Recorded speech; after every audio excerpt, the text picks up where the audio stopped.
നമ്മുടെ നാട്ടിലെ മഹത്തായ വോട്ടെടുപ്പ് പ്രക്രിയ അതിന്റെ അവസാന ഘട്ടത്തിലേക്ക് എത്തിക്കൊണ്ടിരിക്കുകയാണ്.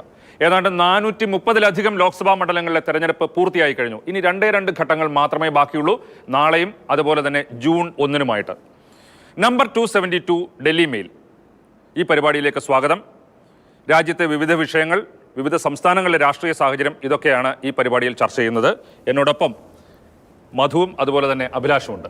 അഭിലാഷ്, മധു, ഇപ്പോൾ രാജ്യത്ത് നരേന്ദ്രമോദിയും രാഹുൽ ഗാന്ധിയും തമ്മിലുള്ള ഒരു ഏറ്റുമുട്ടലായാണ് തെരഞ്ഞെടുപ്പിനെ നമ്മൾ കാണുന്നത്. ഇന്ത്യ മുന്നണിയും അതുപോലെ തന്നെ NDAയും അത് അവിടെ നടക്കുന്നുണ്ട്. നമ്മളിതെല്ലാം കണ്ടു കഴിഞ്ഞു. പക്ഷേ വളരെ കൗതുകകരമായിട്ട് തോന്നിയത് കഴിഞ്ഞ ദിവസങ്ങളിൽ 2 പേര് അവരുടെ പ്രവചനങ്ങളുമായിട്ട് വന്ന് അതിനെ തുടർന്ന് 2 ഭാഗങ്ങളിലായിട്ട് ചേരിതിരിഞ്ഞ് അവകാശവാദങ്ങൾ, തർക്കങ്ങളൊക്കെ നടക്കുന്നത്. ഒന്ന് യോഗേന്ദ്ര യാദവും മറ്റൊന്ന് പ്രശാന്ത് കിഷോർ. യോഗേന്ദ്ര യാദവിൻ്റെ കണക്കനുസരിച്ചാണെങ്കിൽ NDAക്ക് ഭൂരിപക്ഷം കിട്ടാൻ സാധ്യത കുറവാണ്. 272 പോലും കിട്ടില്ല എന്നാണ് അദ്ദേഹം പറയുന്നത്. പക്ഷേ പ്രശാന്ത് കിഷോർ പറയുന്നു 300-ന് അടുത്ത് തന്നെ കിട്ടാമെന്ന് പറയുന്നു. എന്താണ് ഇവരുടെ തമ്മിലുള്ള ഈ ഒരു പ്രവചനത്തിൻ്റെയൊക്കെ അടിസ്ഥാനം, മധു? എനിക്ക് തോന്നുന്നേ തെരഞ്ഞെടുപ്പ് ഒരു തരംഗങ്ങളില്ലാത്തൊരു തെരഞ്ഞെടുപ്പ്. ഒറ്റ നോട്ടത്തിൽ ഇലക്ട്രേറ്റ് ഇത്രത്തോളം കൺഫ്യൂസ്ഡ് ആയിട്ടുള്ള ഒരു ഇലക്ഷൻ ഞാൻ കണ്ടിട്ടില്ല. കാരണം ഓടിപ്പിച്ച് കൊണ്ടുപോകുന്ന ഡബിൾ എൻജിൻ, സിംഗിൾ എൻജിൻ എന്നൊക്കെ പറയുമ്പോഴും ഈ എൻജിൻ വലിച്ചുകൊണ്ട് പോകുന്ന കുറേ വിഷയങ്ങൾ വേണ്ടേ? അത്തരത്തിലുള്ള ഒരു പ്രകടമായ വിഷയങ്ങളൊന്നുമില്ല. 2019 ദേശീയത ഉണ്ടായിരുന്നു, 14 മോദി ഉണ്ടായിരുന്നു, ഇന്ത്യ ഷൈനിങ് തൊട്ടിങ്ങട്ട് ഓരോ മുദ്രാവാക്യങ്ങളും ഉണ്ടായിരുന്നു. ഇപ്രാവശ്യം അങ്ങനത്തെ മുദ്രാവാക്യങ്ങളൊന്നുമില്ല. ചാർസൗ പാർ എന്ന് പറയുന്നത് തിരിച്ചടിച്ചിട്ടുണ്ടോ എന്ന് BJPക്ക് തന്നെ സംശയമുണ്ട്. എനിക്ക് പോകുമ്പോൾ കണ്ടൊരു പ്രധാനപ്പെട്ട കാര്യം, ഇന്ത്യൻ ഇലക്ട്രേറ്റ് വലിയ തോതിൽ ഒരു വിഷയാധിഷ്ഠിതമായ തെരഞ്ഞെടുപ്പ് എന്നതിനേക്കാൾ കൂടുതലായിട്ട് ഫ്രീബീസിനെ ഡിപ്പെൻഡ് ചെയ്യുന്ന ഒരു തെരഞ്ഞെടുപ്പായി മാറുന്നുണ്ട് എന്നുള്ളൊരു തോന്നലുണ്ട്. അല്ല, അപ്പം അഭിലാഷേ, മധു പറയുന്നു, മധു ഇപ്പോൾ ബംഗാളിലൊക്കെ പോയി. ഇപ്പോൾ പ്രത്യേകിച്ച് വലിയൊരു തരംഗമൊന്നും ഇല്ല എങ്കിൽ ഈ ഇദ്ദേഹം പറയുന്നത്, യോഗേന്ദ്ര യാദവ് പറയുന്നത് ശരിയായിട്ട് വരുമോ? കാരണം യോഗേന്ദ്ര യാദവ് ഗ്രാമഗ്രാമാന്തരങ്ങളിൽ സഞ്ചരിച്ചു, അദ്ദേഹമോ അദ്ദേഹത്തിന്റെ ആളുകളോ സഞ്ചരിച്ചു എന്നാണ് അദ്ദേഹം പറയുന്നത്. അതെ, അല്ല, ഈ ഇലക്ഷനിൽ ഒരു സിംഗിൾ ഇമോട്ടീവ് ഇഷ്യൂ ഇല്ല എന്നുള്ളതാണ് ഏറ്റവും പ്രധാനം. 2019 ബലാക്കോട്ട്, പുൽവാമ പശ്ചാത്തലത്തിൽ ഒരു ദേശീയതയുടെ വലിയ വേവ് ഉണ്ടായിരുന്നു. മറ്റെല്ലാം അപ്രസക്തമായി പോയി. ഇത്തവണ അങ്ങനെ ഒരു വേവും നമ്മളിത് 6ാം ഘട്ടമാകാൻ പോകുമ്പോഴും കാണുന്നില്ല. അതുകൊണ്ട് ഈ മത്സരം പ്രവചനാതീതമാണെന്ന് പറയാം. ഗ്രൗണ്ട് എന്താണ് എന്ന് രാഷ്ട്രീയക്കാർക്ക് പോലും പൂർണ്ണമായും മനസ്സിലാവുന്നില്ല. ഇവിടെ കോൺഗ്രസ്സുകാർ തന്നെ ചൂണ്ടിക്കാണിക്കുന്ന ഒരു കാര്യം, ഇപ്പോൾ കോൺഗ്രസ് അതിന്റെ ചരിത്രത്തിൽ ഏറ്റവും കുറവ് സീറ്റിൽ മത്സരിക്കുന്ന 328 സീറ്റിൽ മാത്രം മത്സരിക്കുന്ന തെരഞ്ഞെടുപ്പാണ്. പക്ഷേ ഈ തെരഞ്ഞെടുപ്പിൽ കോൺഗ്രസ് 90+ നേടുന്ന സാഹചര്യം എന്ന് പറയുന്നത് ഇന്ത്യയിൽ വലിയ വലിയ മാറ്റങ്ങൾക്ക് വഴിവെക്കുമെന്നാണ് ഞാൻ വിചാരിക്കുന്നത്. അങ്ങനെ സംഭവിക്കാനുള്ള സാധ്യത ഉണ്ട് എന്ന് നമുക്ക് ചില സംസ്ഥാനങ്ങൾ പരിശോധിച്ചാൽ അറിയാം. BJPയെ സംബന്ധിച്ച് 300-ന് താഴേക്കുള്ള ഒരു സംഖ്യ എന്ന് പറയുന്നത് അവർക്ക് ചിന്തിക്കാൻ പറ്റാത്ത വിധത്തിലുള്ള ബുദ്ധിമുട്ടുകൾ ഉണ്ടാക്കുന്ന ഒരു കാര്യമായിരിക്കും. അതുകൊണ്ട് ശരിക്കും പറഞ്ഞു കഴിഞ്ഞാൽ ഞാനൊരു പ്രവചനത്തിന് തയ്യാറല്ല. നമ്മൾ ബാറ്റിൽ ഗ്രൗണ്ട് എന്ന് വിളിക്കുന്ന ചില സ്റ്റേറ്റുകളുടെ ഇലക്ഷൻ വളരെ വളരെ നിർണായകമാണ് എന്ന കാര്യം ഇതിനകത്ത് നമ്മൾ ശ്രദ്ധിക്കേണ്ടതുണ്ട്. ഒരു പ്രധാനപ്പെട്ട ഒരു വേവ് ഇല്ല എന്നുള്ളത്. പക്ഷേ നമ്മൾ ഇപ്പോൾ ഈ ചർച്ച എല്ലാം വന്നത് വോട്ടർ ടേൺ ഔട്ട് ആദ്യത്തെ 3 ഘട്ടങ്ങളിലും കുറവായിരുന്നു എന്നുള്ളതുകൊണ്ടാണ്. പക്ഷേ അവസാനത്തെ 2 ഘട്ടങ്ങളിൽ, അതായത് ഫേസ് 4, ഫേസ് 5, ഈ 2 ഘട്ടങ്ങളിലും വോട്ടർ ടേൺ ഔട്ട് ഉയർന്നിട്ടുണ്ട്. 2019-നേക്കാൾ ഉയർന്നിട്ടുണ്ട് എന്നുള്ള ഒന്നാമത്തെ വസ്തുത.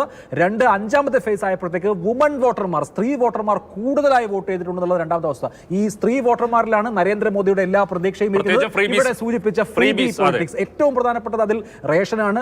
4ാം ഘട്ടം കഴിഞ്ഞതിന് ശേഷമാണ് മല്ലികാർജ്ജുൻ ഖാർഗെ ഞങ്ങൾ അധികാരത്തിൽ വന്നാൽ 10 കിലോ അരി എന്ന് പ്രഖ്യാപിക്കുന്നത്. അപ്പോൾ ഈ ധാന്യത്തിന് വലിയ റോളുണ്ട്. ഹാജിപൂർ അടക്കമുള്ള മണ്ഡലങ്ങളിൽ 10% മുകളിലാണ് മെയിൽ ഫീമെയിൽ വോട്ടർമാർ തമ്മിലുള്ള ഡിഫറൻസ്. അത്ര കൂടുതൽ വനിതാ വോട്ടർമാർ വോട്ട് ചെയ്യുന്നുണ്ട്. അപ്പോൾ അതിന്റെ അർത്ഥം എന്ന് മാത്രമല്ല, നോക്കൂ, ഇപ്പോൾ ഈ റിസർവ് ബാങ്ക് പിന്നെ സർക്കാരിന് ക്യാഷ് നൽകാൻ ഡിവിഡൻഡ് 2.10 അത്രയും കോടി, ചരിത്രത്തെ ഏറ്റവും ഉയർന്ന ഡിവിഡൻഡ് നൽകാൻ തീരുമാനിച്ചത് പിന്നാലെ സ്റ്റോക്ക് മാർക്കറ്റ് ഇപ്പൊ വോട്ടർ ടേൺ ഔട്ട് കുറയുന്നു, സ്റ്റോക്ക് മാർക്കറ്റ് വോളട്ടൈൽ ആവുന്നു തുടങ്ങിയവയായിരുന്നു മോദി വീണ്ടും വരില്ല അല്ലെങ്കിൽ BJP ഒരു പ്രധാനപ്പെട്ട ക്രൈസിസ് നേരിടുന്നു പറയാനുള്ള കാരണമെങ്കിൽ ഇത് രണ്ടും റിവേഴ്സ്ഡ് ആയിരിക്കുന്നു. മധു, ഇപ്പോൾ നേരത്തെ ബീഹാറിന്റെ കാര്യം പറഞ്ഞല്ലോ. ബീഹാറിൽ വലിയ മാറ്റം ഉണ്ടാകും എന്നുള്ളത് ഇന്ത്യ മുന്നണി പ്രതീക്ഷിക്കുന്നുണ്ട്. അത്തരത്തിലുള്ള ഒരു മാറ്റം ബീഹാറിൽ ഉണ്ടാകും? ബീഹാറിന്റെ കാര്യം സ്പെസിഫിക് ആയിട്ട് പറയുകയാണെങ്കിൽ റേഷൻ നൽകുന്നവർക്ക് വോട്ട് ചെയ്യാം എന്നാണ് വനിതാ വോട്ടർമാരോട് ചോദിക്കുമ്പോൾ, പേൻ നോക്കിയൊക്കെ ഇരിക്കുന്ന ആൾക്കാരോട് ചോദിക്കുമ്പോൾ റേഷൻ തരുന്നവർക്ക് വോട്ട് ചെയ്യും. അത്തരത്തിലുള്ള പദ്ധതികൾ ജനങ്ങളിലേക്ക് എത്തിയിട്ടുണ്ട്. ബീഹാറിൽ ഇപ്രാവശ്യം കഴിഞ്ഞ തവണ കിഷൻഗഞ്ച് എന്നുള്ള ഒറ്റ മണ്ഡലം വെച്ചിട്ടാണ് NDAക്ക് കിട്ടിയത്, കോൺഗ്രസിന് കിട്ടിയത്. കിഷൻഗഞ്ച് ബംഗ്ലാ ബോർഡറിന് അടുത്ത് നിൽക്കുന്ന വിഭജന കാലത്ത് പോലും ഒരു തുള്ളി ചോര പൊടിയാത്തൊരു മണ്ഡലമാണ്, ഒരു സ്ഥലമാണ് കിഷൻഗഞ്ച്. ആ കിഷൻഗഞ്ച് അതിൻ്റെ സ്വാഭാവികമായ ചോയ്സ് അവിടെ നിലനിർത്തുന്നു. പക്ഷേ BJPക്ക് വലിയ മാറ്റം പ്രെഡിക്റ്റ് ചെയ്യുന്ന അല്ലെങ്കിൽ വലിയ സ്വീപ്പ് പ്രെഡിക്റ്റ് ചെയ്യുന്ന പ്രശാന്ത് കിഷോർ പറയുന്നു 30-35 വരെ പോകുള്ളൂ ബീഹാറിൽ എന്ന് പറയുന്നു. അത് 28 വരെ താഴ്ത്താൻ പറ്റും എന്നുള്ള ആത്മവിശ്വാസം അവിടെ മഹാഗഡ്ബന്ധനുണ്ട്. പക്ഷെ അപ്പോഴും ഈ ആത്മവിശ്വാസത്തിനപ്പുറത്ത് കോൺഗ്രസ് ഗ്രാമീണമായി ദയനീയമാകുന്നു, സംഘടന എന്ന് പറയുന്ന ഒരു സംവിധാനം ഇല്ലാതാവുന്നു എന്നുള്ളത് ഈ ബാറ്റിൽ ഫീൽഡ് എന്ന് പറയുന്ന സംസ്ഥാനങ്ങളിൽ എല്ലായിടത്തുമുള്ളൊരു വിഷയമാണ്. അതോടൊപ്പം തന്നെ ഇതിനപ്പുറത്ത് അയോധ്യ എന്ന് പറയുന്ന ഒരു വികാരം പ്രത്യേകിച്ച് നോർത്ത് ഇന്ത്യൻ സംസ്ഥാനങ്ങളിലുണ്ട്. അത് നമ്മൾ ഇല്ല എന്ന് പറഞ്ഞിട്ട് കാര്യമില്ല. അത് പക്ഷേ വളരെ സൈലൻ്റ് ആയിട്ടാണ് അത് വർക്കൗട്ട് ചെയ്യുന്നത്. ബീഹാറിൽ ഒരു കാര്യം കൂടി പറയാം, വലിയ നേതാക്കളുടെ വലിയ റാലികൾക്ക് 500 പേരൊക്കെ വന്നിരിക്കുന്ന അവസ്ഥയാണ്. ജനങ്ങൾ ആ വിധത്തിൽ വലിയ ഉഷ്ണതരംഗമാണ്, ചൂടാഞ്ഞടിക്കുന്ന ഒരു ഘട്ടമാണ്. ആളുകൾ പക്ഷേ മഹാറാലികളെ കൈയൊഴിയുന്നു എന്നുള്ളതാണ് അവസ്ഥ. തേജസ്വി യാദവ്, കോൺഗ്രസ് ഇവർ ചേർന്ന്, അപ്പുറത്താണെങ്കിൽ നിതീഷ് കുമാറും BJP-യും LJP ചിരാഗ് പാസ്വാനും ചേർന്നു. ഇവർ തമ്മിലുള്ള ഈ ഒരു മത്സരത്തിൽ BJP-ക്ക് കേട് പറ്റും എന്നുള്ളതാണ് കൂടുതൽ പേരും പറയുന്നത്. ബീഹാറിലെ ഇത്തവണത്തെ ഏറ്റവും പ്രധാനപ്പെട്ട നേതാവായി എമർജ് ചെയ്ത് വന്നിരിക്കുന്നത് തേജസ്വി യാദവാണ്. 33 വയസ്സേ ഉള്ളൂ തേജസ്വി യാദവിന്.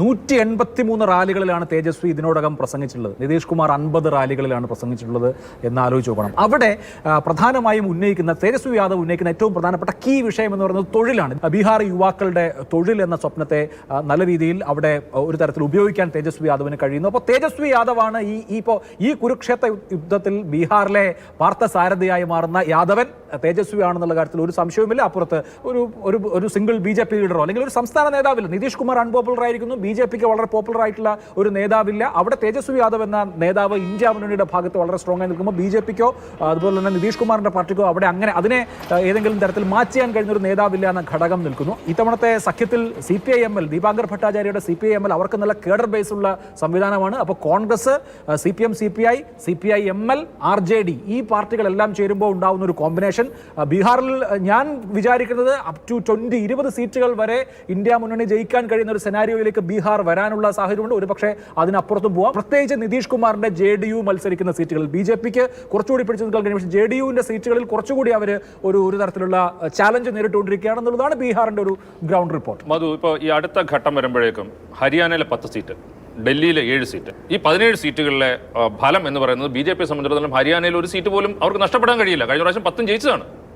അത് എനിക്ക് തോന്നുന്നു അതിന്റെ ഒപ്പം നമുക്ക് പഞ്ചാബിലെ സീറ്റ് കൂടി ചേർത്ത് മൊത്തം 30 സീറ്റ്. ഈ 30 സീറ്റുകളിലെ സെനാരിയോ കുറച്ച് ഡിഫറെന്റ് ആണ് ഇപ്രാവശ്യം. കൃത്യമായിട്ട് പറഞ്ഞാൽ ഈ സഖ്യങ്ങൾക്കൊപ്പം അപ്പുറത്ത് കാവിക്കൊടിക്ക് വലിയ പ്രാധാന്യമൊന്നും പഞ്ചാബിൽ ഉണ്ടാവുമെന്ന് BJP തന്നെ പ്രതീക്ഷിക്കുന്നുമില്ല. പക്ഷേ അവിടെ കോൺഗ്രസ് പ്രതിപക്ഷ വോട്ടുകൾ ഭിന്നിക്കരുത്, അല്ലെങ്കിൽ ആ സ്പേസ് പോലും BJP-ക്ക് കിട്ടരുത് എന്നുള്ള നിലയ്ക്ക് സഖ്യമില്ലാതെ ആപ്പും കോൺഗ്രസും തമ്മിൽ മത്സരിക്കുന്നു. മറ്റു രണ്ടിടത്തും സഖ്യമുണ്ട്. പക്ഷേ ഹരിയാന വളരെ ക്രൂഷ്യലാണ്. ഹരിയാന ക്രൂഷ്യലാവുന്നതിൻ്റെ കാരണം ഈ മേഖലയിലെ പഞ്ചായത്തുകൾ ഇത്തവണ കുറച്ചുകൂടി റെസല്യൂട്ടാണ്. അവർ തീരുമാനിച്ചിട്ടുള്ള ഒരു കാര്യങ്ങൾ എന്ന് പറയുന്നത് പലയിടത്തുനിന്നും അവർക്ക് എതിർപ്പുണ്ട് വളരെ ശക്തമായിട്ട്. അത് ഗുസ്തി താരങ്ങൾ അവരുടെ കണ്ണീരാണ്. കർഷക സമരം വലിയ തോതിൽ ആഞ്ഞടിച്ചിട്ടുള്ള മേഖലകളുടെ പ്രതിഷേധം, ഇത്തരത്തിലുള്ള മുഴുവൻ ഘടകങ്ങളും എതിരാണ്. പക്ഷെ ഡൽഹിയിൽ നിന്നുള്ള ആളുകൾ തന്നെ പറയുന്നത് വലിയ മാറ്റങ്ങളൊന്നും ഉണ്ടാകും ഡൽഹിയിലെ 7 സീറ്റുകളിൽ നിന്ന് ആരും പ്രതീക്ഷിക്കുന്നില്ല. കാരണം അത്ര വലിയ ഭൂരിപക്ഷം അവിടെ നേരത്തെ BJP-ക്ക് ഉണ്ടായിരുന്നു. കാരണം അവിടെയും ഈ പറയുന്ന ഒരു ഘടകമുണ്ട്, മോദിയാണ് മത്സരിക്കുന്നത്. മറ്റ് വിഷയങ്ങൾക്കൊക്കെ അപ്പുറത്ത് രാജ്യം ഭരിക്കുന്ന മോദിയാണ് മത്സരിക്കുന്നത്, ഒപ്പം നിൽക്കുക എന്നൊരു ഫീല്, അതുപോലെയുള്ള ഒരു ഫ്ലോട്ടിംഗ് പോപ്പുലേഷന് അത് അഡ്രസ്സ് ചെയ്യാൻ പറ്റും എന്നവർ വിശ്വസിക്കുന്നു. പക്ഷേ കെജ്രിവാൾ എന്നും അർബൻ പുവ എന്ന് പറയുന്ന ആ ഒരു കാറ്റഗറിയാണ് കേജ്രിവാൾ അഡ്രസ്സ് ചെയ്തിട്ടുള്ളത്. പ്രധാനമന്ത്രി കർഷക പ്രതിഷേധത്തെ നേരിടുന്ന ഒരു സ്ഥലമാണ് പഞ്ചാബ്. പക്ഷേ അവിടെ അദ്ദേഹം ഉയർത്തുന്നത് വീണ്ടും മോദി ഈ ഘട്ടത്തിൽ തെരഞ്ഞെടുപ്പിന്റെ മുഴുവൻ ഘട്ടത്തിലും കഴിഞ്ഞ തവണ ഒറ്റ ദേശീയതയാണ് ഉയർത്തിയിരുന്നതെങ്കിൽ ഇത്തവണ പല ദേശീയതകളാണ്. വളരെ ഓരോരോ ഘട്ടത്തിനും അനുസരിച്ച് അതിനനുസരിച്ചുള്ള തന്ത്രങ്ങളാണ് വന്നത്. പക്ഷേ ഇവിടെ ഇന്ന് അവസാനം പറഞ്ഞ കർത്താർപൂർ കോറിഡോർ ഗുരുനാനാക്ക് അപ്പുറത്തേക്ക് വിടാൻ പാടില്ലായിരുന്നു. അത് ബംഗ്ലാവാറിന്റെ ഘട്ടത്തിൽ 90,000 പാക് സൈനികരെ തിരിച്ചു കൊടുത്തപ്പോൾ ഇത് ഇന്ത്യക്ക് വാങ്ങണമായിരുന്നു എന്നുള്ള വിധത്തിലുള്ള ബാർഗൈനിങ് ഞാൻ അന്ന് കസേരയിൽ ഉണ്ടായിരുന്നെങ്കിൽ നടത്തുമായിരുന്നു.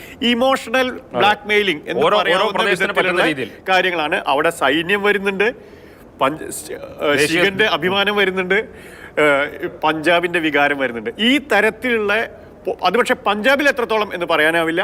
പക്ഷേ ഈ പറയുന്ന പ്രശ്നങ്ങളെല്ലാം ഉണ്ടെങ്കിലും ഈ 30 സീറ്റുകൾ BJPക്ക് കഴിഞ്ഞ തവണ ഉണ്ടാക്കിയ നേട്ടം ആവർത്തിക്കാൻ കഴിയുമോ എന്നുള്ള കാര്യത്തിൽ സംശയമുണ്ട്. പക്ഷേ അപ്പോഴും UP സ്വീപ്പ് ചെയ്തുകൊണ്ട് ഇത് മറികടക്കാം എന്നൊരു പ്രതീക്ഷ BJP വെച്ച് പുലർത്തും. പ്രാദേശികമായിട്ട് നേതാക്കൾക്കെതിരെ BJP നേതാക്കൾക്കെതിരെ ഒരുപക്ഷെ ഹരിയാനയിൽ ഭരണത്തിനെതിരെ ഒക്കെ എതിർവികാരമുണ്ടെങ്കിലും അതിനപ്പുറം മോദി എന്നുള്ള ഒരു കാര്യം കൊണ്ടുവന്ന് വോട്ട് നേടാനുള്ള ശ്രമമാണ് നടക്കുന്നത്. അത് ഈ തരത്തിൽ വിജയിക്കുമോ ഇത്തവണ? അത് കാത്തിരുന്ന് കാണണം. ഒന്ന് 13 സീറ്റുണ്ട് പഞ്ചാബിൽ. ശിരോമണി അകാലിദളിനും ആപ്പിനും കോൺഗ്രസിനും ഇടയിൽ വീതിച്ചു പോകേണ്ട 13 സീറ്റുകളാണ്. ഇപ്പോഴത്തെ നിലയിൽ ആപ്പിന് കൂടുതൽ സീറ്റുകൾ കിട്ടാനാണ് സാധ്യതയും. അപ്പോൾ അവിടെ BJP പുതിയൊരു പൊളിറ്റിക്സ് ഇറക്കുമ്പോൾ അവർക്ക് കിട്ടുന്നത് എന്തും നേട്ടമാണ്. അതുകൊണ്ടാണ് മോദി അവിടെ പ്രസംഗിക്കുന്നത് കർത്താപൂർ സാഹിബിൽ ദർശനം നടത്തണമെങ്കിൽ ഇവിടെ നിന്ന് ബൈനോക്കുലർ വെച്ച് നോക്കണം എന്നാണ് മോദി പ്രസംഗിച്ചത്. ഞാനായിരുന്നു 71-ൽ ആ കസേരയിലെങ്കിൽ ഇന്ന് ഇന്ത്യയുടെ ഭാഗമായിരുന്നേനെ എന്ന് അദ്ദേഹം പറയുമ്പോൾ കൃത്യമായി അപ്പീൽ ചെയ്യുന്നത് സിഖ് വംശജരാണ്. പക്ഷേ അങ്ങനെ ഈ പറഞ്ഞ ഒരു ഡയലോഗ് കൊണ്ടോ അല്ലെങ്കിൽ ഒരു പഞ്ച് ലൈൻ കൊണ്ടോ മറികടക്കാൻ കഴിയുന്നതല്ല അവിടെ ഉള്ള പ്രശ്നങ്ങൾ അല്ലെങ്കിൽ BJPക്കെതിരെയുള്ള എതിരഭിപ്രായം എന്നുള്ളത് വളരെ വ്യക്തമാണ്. ഹരിയാനയിലാണ് കഴിഞ്ഞ തവണത്തെ ഇതിൽ നിന്ന് വ്യത്യസ്തമായ ഒരു രാഷ്ട്രീയ സാഹചര്യം ഉരുത്തിരിയുന്നത്. ഇവിടെ സൂചിപ്പിച്ചതുപോലെ ഇതെല്ലാം പരസ്പര പൂരകങ്ങളായ ഘടകങ്ങളാണ്. ഇപ്പോൾ ഈ ഗുസ്തി താരങ്ങളുടെ വിഷയമാവട്ടെ, ഇതെല്ലാം ഈ ജാട്ട് ബെൽറ്റിൽ ഉണ്ടാകുന്ന പ്രത്യേകിച്ച് JJP-യോട് കാണിച്ചിട്ടുള്ള ട്രീറ്റ്മെന്റ് തൊട്ട് ഇതെല്ലാം ഈ പറഞ്ഞ ജാട്ട് സെന്റിമെന്റ്സിനെ ഉലയ്ക്കുന്ന ഒരു കാര്യമുണ്ട്. കർഷകരുടെ രോഷം. ഇന്നലെ പ്രിയങ്ക ഗാന്ധി കുമാരി ഷെൽജയുടെ തെരഞ്ഞെടുപ്പ് യോഗത്തിൽ പ്രസംഗിച്ചത് തന്നെ ഇങ്ങനെയാണ്: നമ്മൾ ഇവിടെ നിന്ന് നിങ്ങൾ ഡൽഹിക്ക് പോയപ്പോൾ ഡൽഹിയിലേക്ക് കടത്തിയിട്ടില്ല, ആ ഡൽഹിയിലുള്ളവരെ മാറ്റി നമ്മൾ അവിടേക്ക് കയറണം എന്നാണ് പ്രിയങ്ക ഗാന്ധി അവിടെ പ്രസംഗിക്കുന്നത്. അപ്പോൾ അവിടെ ശരിക്കും പറഞ്ഞാൽ കോൺഗ്രസ് ഒരു ഇമോഷണൽ ആയിട്ടുള്ള ഒരു അപ്പീൽ ഹരിയാനയിൽ നടത്തുന്നുണ്ട്. ഹരിയാനയിലെ രാഷ്ട്രീയം ശരിക്കും ഒരു തരത്തിൽ കലങ്ങി മറിഞ്ഞിരിക്കുകയാണ്. അതുകൊണ്ട് അവിടെ BJPക്ക് നഷ്ടമുണ്ടാകാനുള്ള സാധ്യത നമ്മൾ കാണണം. അപ്പോൾ പഞ്ചാബിൽ കിട്ടിയാൽ നേട്ടമാണ്, പക്ഷേ ഹരിയാനയിൽ BJP നഷ്ടം പ്രതീക്ഷിക്കണം. ഹരിയാനയിൽ ആ തലത്തിലുള്ള ഒരു കലങ്ങി മറിയൽ സംഭവിച്ചിട്ടുണ്ട്. അതേസമയം ഡൽഹിയിലെ 7 സീറ്റുകളിൽ ഇവിടെ സൂചിപ്പിച്ചതുപോലെ എല്ലാ സീറ്റിലും 50% മുകളിലാണ് BJPയുടെ വോട്ട് ഷെയർ എന്നിരിക്കെ ഒന്ന് അരവിന്ദ് കെജ്രിവാളിന്റെ ഇമോഷണൽ ആയിട്ടുള്ള അപ്പീൽ, 2 കന്യാകുമാറിനെ പോലെയുള്ള ആളുകളുടെ സ്ഥാനാർത്ഥിത്വം. ഹരിയാനയിൽ ഇത്തവണ BJP നിശ്ചയമായും തിരിച്ചടി നേരിടുമെന്നാണ് ഞാൻ വിചാരിക്കുന്നത്. ഏതായാലും നമുക്ക് നാളെ കൂടുതൽ വിശദമായിട്ട് മറ്റു ചില വിഷയങ്ങളും മറ്റു ചില സംസ്ഥാനങ്ങളിലെ കാര്യങ്ങളും ഒക്കെ ചർച്ച ചെയ്യാം. നമ്പർ 272 ഡൽഹി മെയിലിൽ കാണാം. നാളെ വീണ്ടും.